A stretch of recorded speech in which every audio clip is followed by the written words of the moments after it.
नमस्कार, KP news के 9 बजे के बुलेटिन में आपका स्वागत है। मैं अश्विनी आपके साथ। आइए नजर डालते हैं आज के मुख्य समाचारों पर। सूर्यकांत नागवरपल्ली के समर्थकों की सभा संपन्न। विज्ञापनों के प्रकाशन के लिए पूर्वानुमति अनिवार्य, जिला रिटर्निंग ऑफिसर गोविंद रेड्डी ने कहा। कर्नाटक चुनाव के लिए बीजेपी ने 23 उम्मीदवारों की दूसरी लिस्ट जारी की। डीके शिव कुमार ने कर्नाटक चुनाव में कांग्रेस को 141 सीटें मिलने का भरोसा जताया। कर्नाटक के मुख्यमंत्री बसवराज बोम्मई ने कहा, साउदी का मुझसे और पार्टी से भावनात्मक रिश्ता है। अतीक के बेटे असद का इनकाउंटर, शूटर गुलाम भी मारा गया। मुंबई एयरपोर्ट से 2 विदेशी गिरफ्तार, बोर्डिंग पास की अदला बदली कर नकली पासपोर्ट से की यात्रा।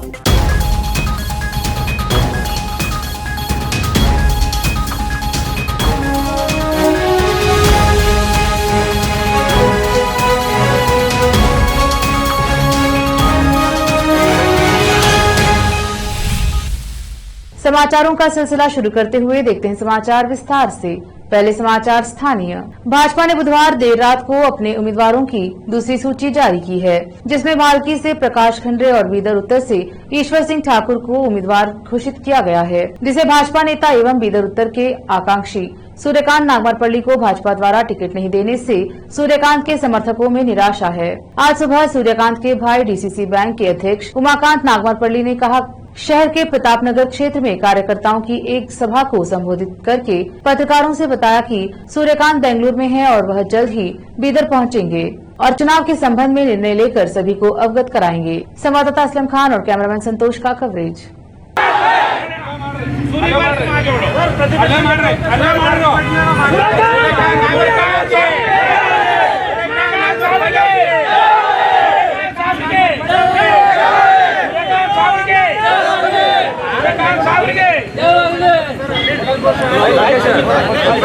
पूरी भाई आप आगे बढ़ो, हम तुम्हारे साथ हैं। आपकी बार सूरी सरकार, आपकी बार सूरी सरकार, आपकी बार सूरी सरकार।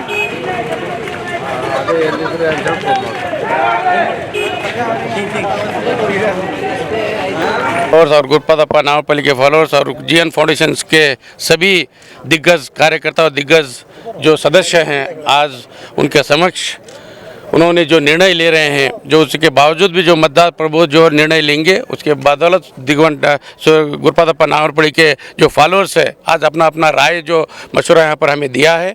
आज मैं जिला सहकार केंद्र बैंक के अध्यक्ष के नाते और सूर्यकांत नागवरपल्ली के भाई के नाते जो आने वाले दिनों में मैं पहले भी मैं कोऑपरेटिव सहकार सप्ताह में कहा था कि मैं उनका रथ का सारथी बनकर उन्हें आगे लेके चलूँगा। उन्हें जो निर्णय लेंगे उसका सारथी बनकर मैं काम करूँगा। और मैं कोई पार्टी से बंधा हुआ नहीं हूँ, पहले भी कोई पार्टी से मैं बंधा हुआ नहीं था।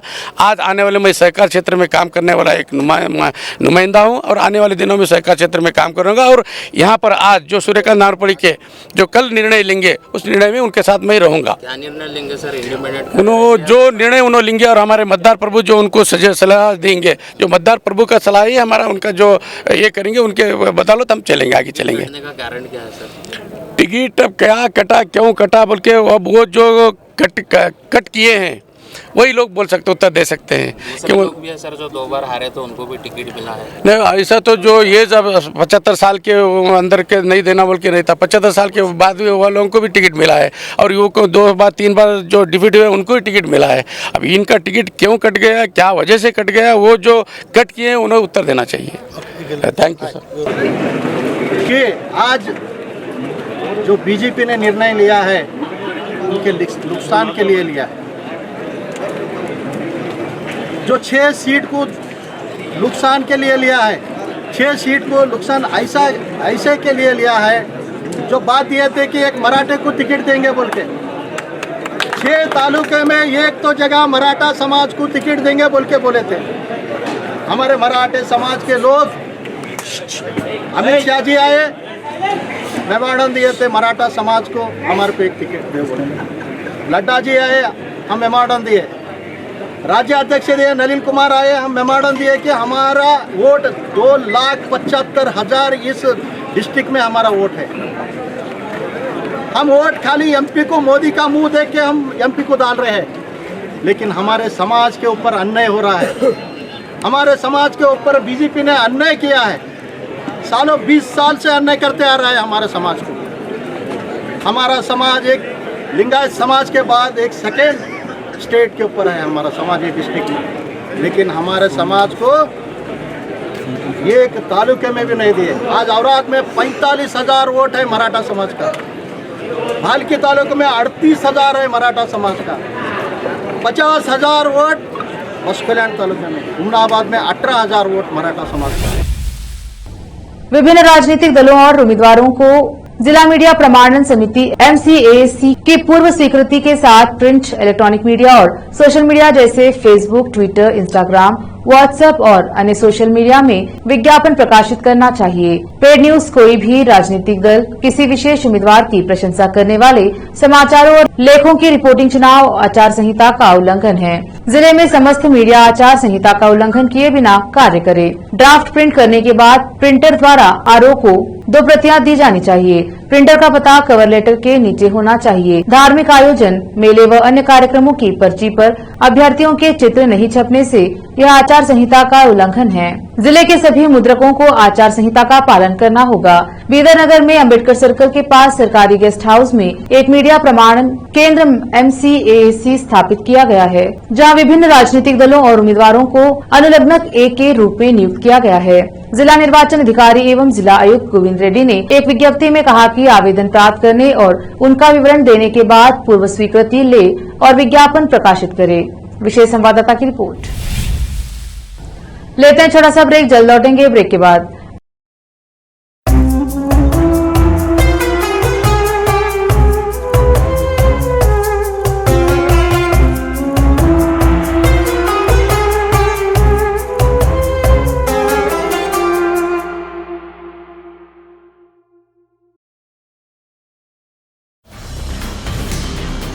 हिंदुस्तान के हर कोने में हम हैं मौजूद। 24 घंटे हालात पर गहरी नजर, खबरों से जुड़े चुपते सवालात और आपको दिखाता है धार्मिक, सामाजिक, राजनीतिक, लोकल और इंटरनेशनल न्यूज की सबसे बेहतर कवरेज, जो आपको रखती है हर पल बाखबर। देश और दुनिया भर की खबर के लिए देखते रहें KP news 24/7। Noor education trust Bidar की ओर से चलाए जाने वाला Noor M.Ed and B.Ed college Bidar, recognised by NCTE Delhi and affiliated to Gulbarga University, Gulbarga. Admission are open for the academic year 2022-23. विशेषज्ञ और सक्षम शिक्षकों द्वारा शिक्षा प्राप्त करने के लिए नूर M.Ed एंड B.Ed कॉलेज में दाखिला लें और शांत वातावरण में शिक्षा प्राप्त करें। बीदर शहर में बेहतर शिक्षा का एकमात्र केंद्र Noor M.Ed and B.Ed college, Shahpur gate, Bidar. Phone numbers 9945283920, 8482221297।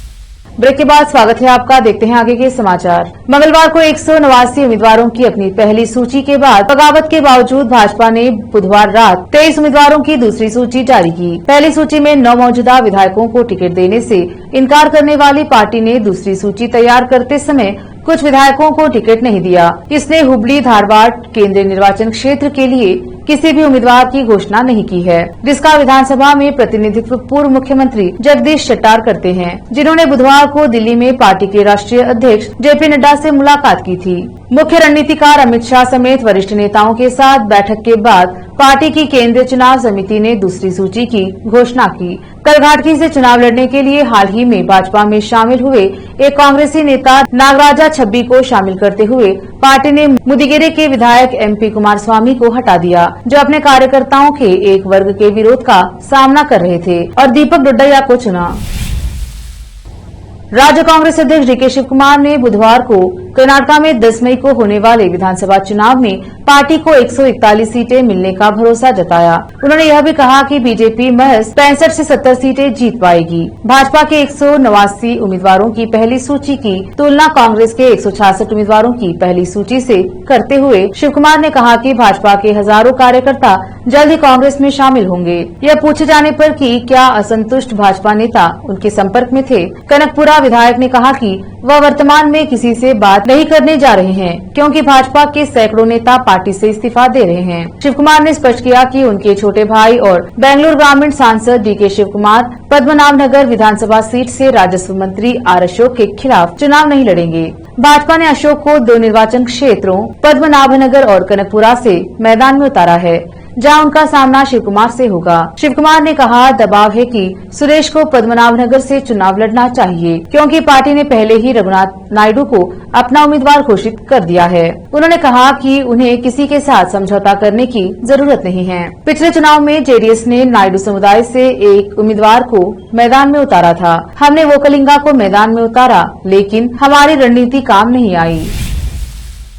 Karnataka के मुख्यमंत्री बसवराज बोम्मे ने कहा, सऊदी का मुझसे और पार्टी से भावनात्मक रिश्ता है। भाजपा में बगावत की खबरों पर मुख्यमंत्री बसवराज बोम्मे ने कहा कि वह पार्टी जिसने उन्हें विधायक बनाया और इसीलिए अतीत में उनके साथ उचित व्यवहार किया है और ऐसा करना जारी रखेगी और उनके राजनीतिक भविष्य को भी सुरक्षित रखेगी।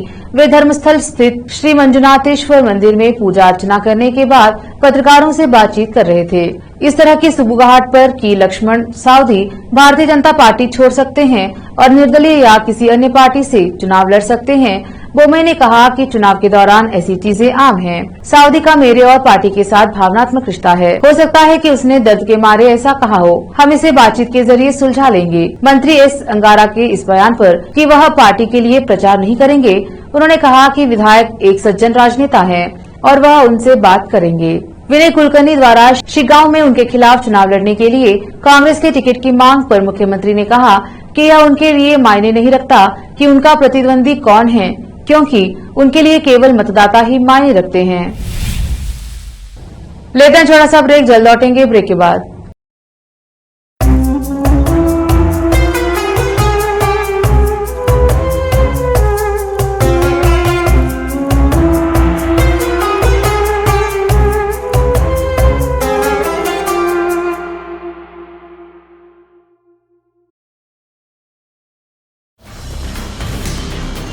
हिंदुस्तान के हर कोने में हम हैं मौजूद। 24 घंटे हालात पर गहरी नजर, खबरों से जुड़े चुपते सवालात और आपको दिखाता है धार्मिक, सामाजिक, राजनीतिक, लोकल और इंटरनेशनल न्यूज की सबसे बेहतर कवरेज, जो आपको रखती है हर पल बाखबर। देश और दुनिया भर की खबर के लिए देखते रहें KP news 24/7। Noor education trust Bidar की ओर से चलाए जाने वाला नूर MEd and BEd college Bidar, recognised bye NCTE Delhi and affiliated to Gulbarga University, Gulbarga. Admission are open for the academic year 2022-23. विशेषज्ञ और सक्षम शिक्षकों द्वारा शिक्षा प्राप्त करने के लिए नूर एमएड एंड बीएड कॉलेज में दाखिला लें और शांत वातावरण में शिक्षा प्राप्त करें। बीदर शहर में बेहतर शिक्षा का एकमात्र केंद्र नूर MEd and BEd college, Shahpur gate, Bidar. Phone numbers 9945283920, 8482221297।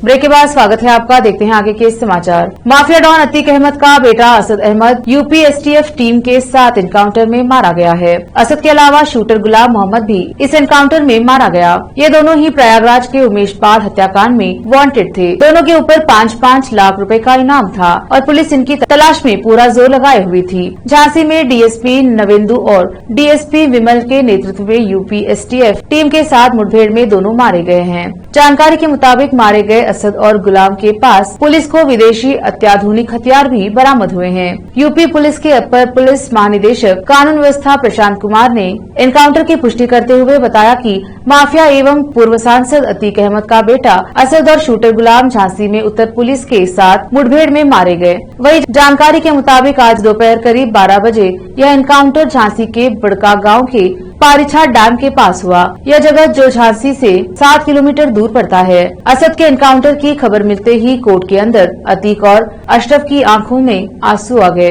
दोनों कोर्ट के अंदर रोने लगे। उमेश पाल हत्याकांड में अतीक अहमद और उसके भाई अशरफ की आज प्रयागराज सीजेएम कोर्ट में पेशी है। कोर्ट में आज यूपी एसटीएफ पूछताछ के लिए दोनों की रिमांड मांगेगी। कोर्ट परिसर में ही दोनों को असद के एनकाउंटर की खबर मिली। खबर सुनते ही दोनों रोने लगे।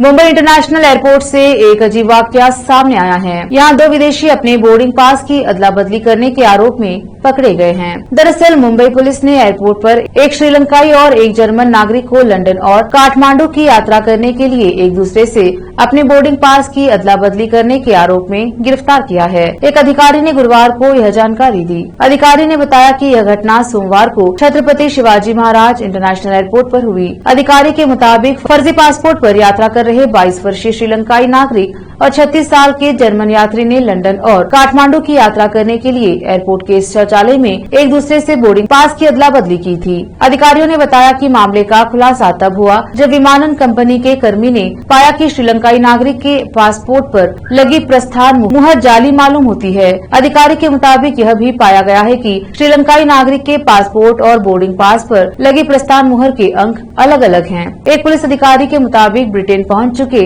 श्रीलंकाई नागरिक को जब यह मालूम हो गया कि उसकी करतूत पकड़ी गई है, तब उसने अपनी असल पहचान जाहिर कर दी। उसे मंगलवार को मुंबई वापस भेज दिया गया। माफिया अतीक अहमद के बेटे और उमेश पाल हत्याकांड में शूटर असद अहमद एनकाउंटर में ढेर हो गया है। इसके साथ ही असद के सहयोगी गुलाम भी मारा गया। दोनों का एनकाउंटर झांसी में किया गया। इन पर 5 लाख रुपए का इनाम घोषित था। असद के एनकाउंटर पर उमेश पाल की मां और पत्नी ने अपनी प्रतिक्रिया व्यक्त की। उन्होंने कहा कि जो हुआ अच्छा हुआ है। अतीक के बेटे असद अहमद के एनकाउंटर पर उमेश पाल की मां शांति देवी ने प्रयागराज में कहा कि यह मेरे बेटे को श्रद्धांजलि है। उन्होंने कहा, मैं मुख्यमंत्री योगी जी को न्याय दिलाने के लिए धन्यवाद देती हूं और उनसे अपील करती हूं कि हमें आगे भी न्याय दे। उन्होंने कहा कि सीएम पर पूरा भरोसा है। वहीं उमेश पाल की पत्नी जयापाल ने कहा, मैं मुख्यमंत्री योगी आदित्यनाथ का धन्यवाद करती हूं। उन्होंने जो किया है बहुत अच्छा किया है। उन्होंने अपनी बेटी के सुहाग के कातिलों को सजा दिलाई। इंसाफ हुआ है। पुलिस ने बहुत सहयोग किया। के लड़के असद का इनकाउंटर हुआ है, गुलाम का इनकाउंटर हुआ है। कितनी खुशी की बात है। कितना पहले तो मैं माननीय मुख्यमंत्री जी को धन्यवाद देती हूँ जो उन्होंने आज इतना बड़ा फैसला को अंजाम दिया। उन्होंने जो किया है बहुत अच्छा किया है। उन्होंने अपनी बेटी का सुहाग के कातिलों को सजा दिलाई। मैं उनका बार बार आभार व्यक्त करूंगी कि वो पिता समान सब है। उन्होंने जो किया बहुत अच्छा किया है। क्या लगता है इंसाफ हो रहा है? अब इंसाफ तो हुआ ही है, लेकिन क्या कर रहे हैं यार? आगे भी रास्ता इसी तरह मैं मांग करूंगी कि इंसाफ आगे भी दे। और जो पुलिस कर्मचारी हैं उन्होंने बहुत सहयोग किया। बड़ी प्रतिष्ठा के बाद, बड़ी मशक्कत के बाद इस तरह का सुनने को मिला। आगे आपकी क्या मांग है? आप मैं माननीय मुख्यमंत्री जी पे सब कुछ छोड़ा है। वो जो कुछ भी करेंगे उचित करेंगे, अच्छा करेंगे। आप लोग एनकाउंटर की मांग कर रही थी, अब किनका एनकाउंटर आप देखना चाहती हैं? कौन लोग हैं जिनका और एनकाउंटर होना चाहिए? वो मैं प्रशासन पे छोड़ा है। प्रशासन मुझे न्याय दिला रही है। वो देर में ही चाहिए लेकिन देंगे तो। प्रशासन ही हमको न्याय दिला रहा है। अच्छा, अतीक के लड़के का इनकाउंटर हुआ जिसका इंतजार था आप लोगों का, अब लगता है कि उमेश पाल जी की आत्मा को शांति मिलेगी? देखिए, आत्मा की शांति तो मिल जाएगी ही, ईश्वर जिसने न्याय दिलाया है वो सबसे बड़ा है। उन्होंने जो कुछ भी किया है बहुत अच्छा किया है और मैं आभार व्यक्त करती हूँ माननीय मुख्यमंत्री जी का, जो पिता समान है सारे बच्चों के। उन्होंने न्याय अच्छी तरह से दिया, मैं धन्यवाद ही कह सकती हूँ। प्रवर्तन निदेशालय ईडी ने बीबीसी के खिलाफ बड़ी कार्यवाही करते हुए foreign exchange management act FEMA के तहत केस दर्ज किया है। यह केस विदेशी फंडिंग में अनियमितताओं के मामले में दर्ज किया गया। इससे पहले फरवरी में इनकम टैक्स डिपार्टमेंट की टीम ने बीबीसी के दिल्ली और मुंबई स्थित दफ्तरों पर छापे मारे थे। FDI के नियमों के उल्लंघन का आरोप आधिकारिक सूत्रों ने बताया कि ईडी ने फेमा के प्रावधानों के तहत कंपनी के कुछ कार्यकारी अधिकारियों के बयानों की रिकॉर्डिंग और दस्तावेज मांगे हैं। सूत्रों ने बताया कि कंपनी द्वारा कथित प्रत्यक्ष विदेशी निवेश FDI के उल्लंघन की जांच की जा रही है। यह कदम ऐसे समय में उठाया गया है जब इनकम टैक्स की टीम ने फरवरी में दिल्ली में बीबीसी कार्यालय परिसरों का सर्वे किया था। इनकम टैक्स की प्रशासनिक निकाय केंद्रीय प्रत्यक्ष कर बोर्ड CBDT ने उस समय कहा था कि मीडिया समूह बीबीसी की भारत में संचालित विभिन्न संस्थाओं की ओर से दिखाए गए आय एवं लाभ के आंकड़े भारत में उनके परिचालक के अनुरूप नहीं हैं और उसकी विदेशी इकाइयों ने विदेश भेजी गई कुछ रकम पर टैक्स का भुगतान नहीं किया है। अब देखते हैं समाचार विदेश के। दक्षिण चीन सागर में चीन और अमेरिका के बीच टकराव और ज्यादा बढ़ गया है। अमेरिका और फिलीपींस ने अब तक का सबसे बड़ा जंगी अभ्यास शुरू कर दिया है। इससे चीन के राष्ट्रपति शी जिनपिंग की टेंशन और ज्यादा बढ़ गई है। इस कारण चीन ने भी अपनी सेना को जंग के लिए अलर्ट रहने का आदेश दे दिया है। इससे दक्षिण चीन सागर में जंग छिड़ने का खतरा और बढ़ गया है। अमेरिका और फिलीपींस ने दक्षिण चीन सागर में बड़ा जंगी अभ्यास शुरू कर दिया है। इस बीच चीन के राष्ट्रपति ने देश के सशस्त्र बलों को अपनी ट्रेनिंग एक असली जंग की तरह करने का आदेश दिया है। यह जानकारी चीनी मीडिया ने बुधवार को दी। चीनी मीडिया के अनुसार हाल ही में चीनी सेना ने ताइवान के करीब आक्रामक तरीके से जंगी अभ्यास किया। मंगलवार को एक नौसैनिक निरीक्षण के दौरान चीनी राष्ट्रपति शी जिनपिंग ने चीनी सेना को अलर्ट रहने का आदेश दिया। चीन ने हाल ही में ताइवान के करीब युद्धाभ्यास करके क्षेत्र में तनाव को बढ़ाया है। चीन हमेशा ताइवान पर अपना दावा करता रहा है। हमारी पृथ्वी से बाहर सौरमंडल के अन्य ग्रहों और उपग्रहों पर जीवन की संभावनाओं के लिए लगातार प्रयास किए जा रहे हैं। मंगल ग्रह और पृथ्वी के चंद्रमा के साथ ही अब बृहस्पति के चंद्रमाओं पर भी जीवन की खोज के लिए लगातार परीक्षण और तैयारियां की जा रही हैं।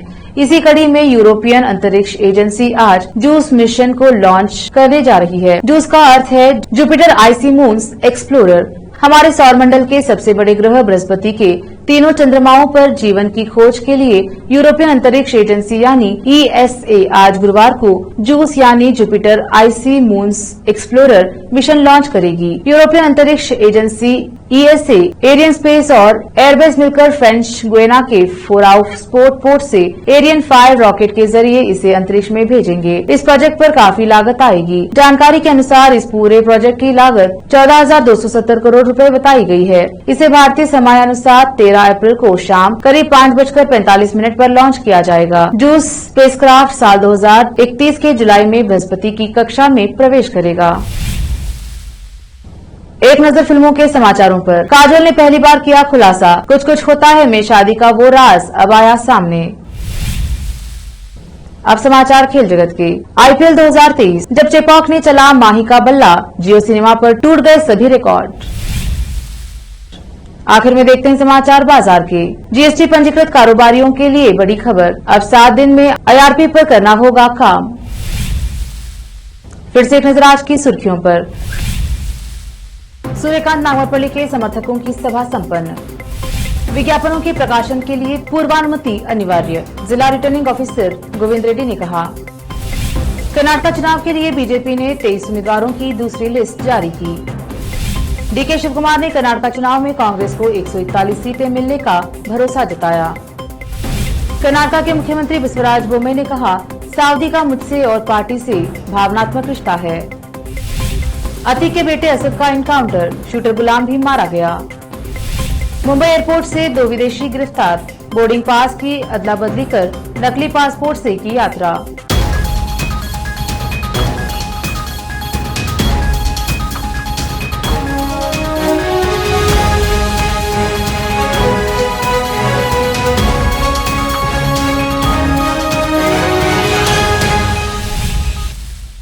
केपी न्यूज के 9 बजे के बुलेटिन में आज इतना ही। देखते रहिए केपी न्यूज 24/7। धन्यवाद।